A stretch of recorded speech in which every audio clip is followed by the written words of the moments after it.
برای یا خوشکی هەر کەسێکی تر کە لە ئەوروپاژی ئەو قسەی مامۆستا عەبدولەتیف ناردیان بۆم تەمەحەن ئەمڕۆ جۆم لێگرتەوە. قسەی مامۆستا عەبدولەتیف زۆر بێدەلیلە،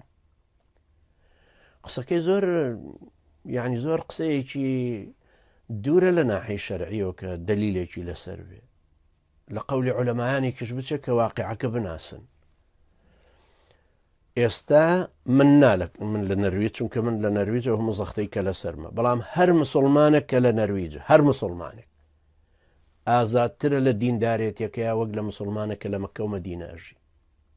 خەڵکی ئەوێ بێ یا مقیم بێ، ئەو کەسەی لە سوی دەژی و دیندارێتەکەی خۆیەکە ئازادانە ئەتوانێت دروشمەکانی پەرستن هەمووی جێبەجێ بکە، ئازادتر لەو کەسەی لە ئەندۆنیسیاوە هەتاکو مەغریب ئەژی، لە مالیزیا یا لە کوێیت کە حڕێتیان زۆرترە و دوانە. ئازادیەکە دۆکو ئەو ئازادیە نییە کە لە ئەڵمانیا یا لە بەریتانیا خواپەرستیەکەی. هیچ کوردێک نییە ئێستا لە کوردستانە، لە ڕۆژهەڵات، لە باکوور، لە باشوور، لە ڕۆژئاوا هیچ کوردێک نییە ئێستا ئازادی دیندارەتی بەقەدەر کوردێک هەبێکە لە بەریتانیا. هەتاوەی کە سجن بۆ هاتۆتە دەروێ سەیمامەتی مزگەوتەکە وەک مامۆساکاوە، خوای گەورە مەحفوظیکە. ئەو حڕێتی زۆرترە لە ئەو مەلایەنەی ئەو قافیش کە سەر بە پارتی وێچێتی. لە وڵاتێکی دیموکراسی و ئازادا ژی و دەرسەکانی و لە میبەر و کاک کوڕی پاک مامۆستا کوڕی پاک لە هەموو مەلاکانی کوردستان ئازادتر، لە هەمویان بەبێ ئیستیسنا، لە هەموو کەسایەتی ئیسلامیەکانیش، لە هەموو مەدخەلیەکانیش دەتوانێت قسە لەسەر هەموو شتێک بکە، لەسەر خلافەت، لەسەر حکم، لەسەر جیهاد، لەسەر جەماعات، لەسەر سیاست، لەسەر فکر، لەسەر اقتصاد، لەسەر پارەکۆکردنەوە.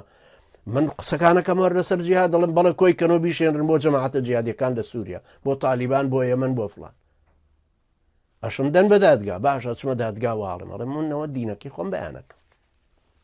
ئەگەر لای ئێوە جەریمێ فەرموکان فەقەر ئەمگرێتەوە دیفاع لە خۆمەکەم و ئەگەر کەوتە سەرم قبوڵمە، بەڵام من بەیانی دینەکەی خۆمەرەکەم. هیچ کەسێک نییە لە کوردستان مەدخەلی و غەیرە مەدخەلی ئازادیەکەی بگاتە ئازادی مسلمانێکە لە ئەوروپا ئەژی، یا لە ئوسترالیا ئەژی، یا لە کەنەدا ئەژی، یا لە ئەمریکا ئەژی،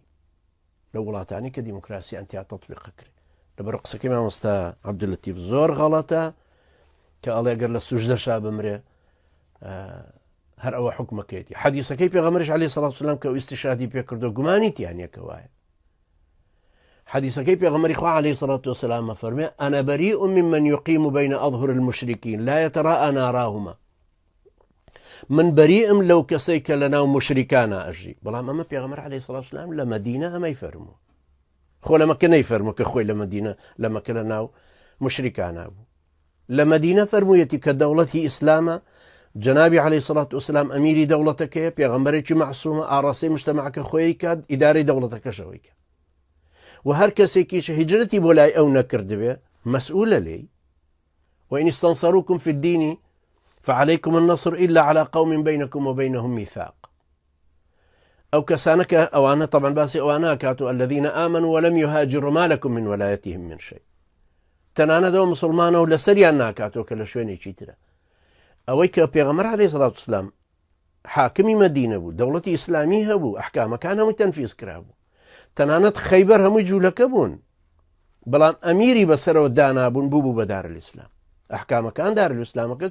أحكامي دار الإسلام بسر تطبيق بو